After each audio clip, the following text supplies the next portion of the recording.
Danish parliamentary delegation who on a visit to India as our honored guests.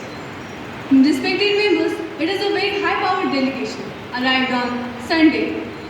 They are now sitting in the special box. We wish them a happy and fruitful stay in our country.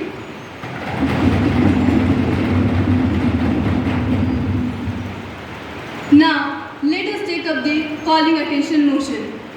Mr. Nayak, please call the attention of the ministers.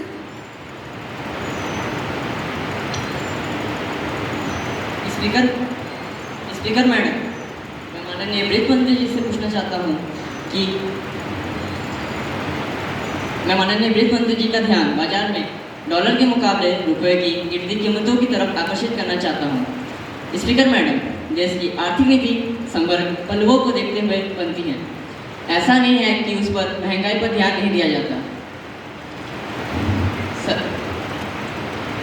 सरकार बार बार अंतर्राष्ट्रीय स्थिति की दुहाई दे रही है। मुद्दा यह है कि आखिर भला यह ऐसा क्यों हो रहा है? पैसा देश के बाहर जा रहा है, लोग डॉलर खरीद रहे हैं और डॉलर की उपलब्धता में कमी आने के कारण पैसे की कीमत गिर रही है। यानी कि $1 के पीछे ज़्यादा रुपए खर्च करने पड़ रहे हैं। अभी के आंकड़ों के अनुसार $1 के पीछे पूरे 80 रुपए खर्च करने पड़ रहे हैं। हम सरकार की इसी स्पष्टीकरण से सहमत नहीं है। लेकिन इसका भी कोई खास असर नहीं हुआ। पिछले हफ्तों और महीनों में गिरने से बचने के लिए खुले बाजार में डॉलर बेचने की कोशिशें नाकाम रही। मेरा सरकार से अनुरोध है कि बातें बनाने की बजाय कोई कुछ ठोस कदम उठाए जिससे जनता को राहत मिले। मैं माननीय वित्त मंत्री जी से पूछना चाहता हूँ कि क्या उन्होंने इस समस्या से निपटने के लिए कोई रणनीति तैयार की है और क्या उनकी रणनीति जनता को इस समस्या से निजात दिला पाएगी?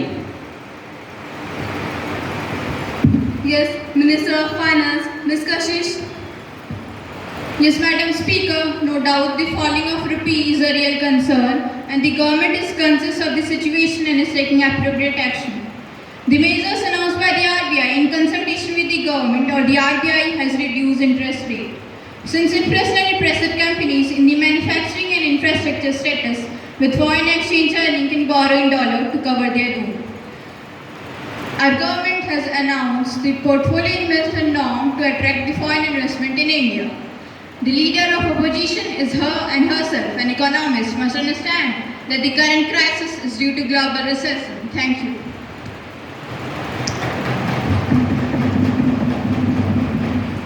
Yes, Member of Opposition, Ms. Meenakshi.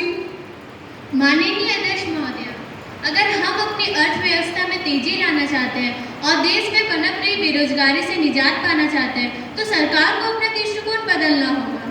पिछले 1 वर्ष से रुपया लगातार गिर रहा है, पर सरकार को देश के आम आदमी की तकलीफ से कोई सरकार नहीं है। महंगाई लगातार बढ़ते जा रही है, पेट्रोल डीजल के दाम आसमान छू दे रहे हैं, शिक्षा महंगी होती जा रही है, जीवन रक्षा दवाइयाँ गरीबों की पहुँच से दूर है, किसान परेशान हैं, नौजवान बेरोजगारी से त्रस्त हैं, पर सरकार हाथ पर हाथ धर के बैठी है।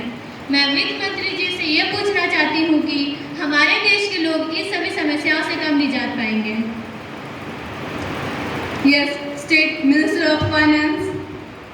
माननीय अध्यक्ष महोदय, हम लोग इस समस्या से लड़ने के लिए बहुत से प्रयास कर रहे हैं। इसके लिए हमने देश में वन नेशन टैक्स की भी शुरुआत की, जिससे बहुत सी चीज़ों के दाम भी कम हुए। और आपने जो रुपए की गिरती कीमतों की बात की है, तो उसके लिए भी हमारी सरकार बहुत से कदम उठा रही है।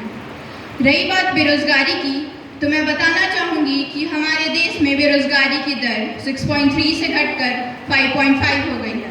At last, I want to say we have controlled the inflation and we are doing our best. Thank you.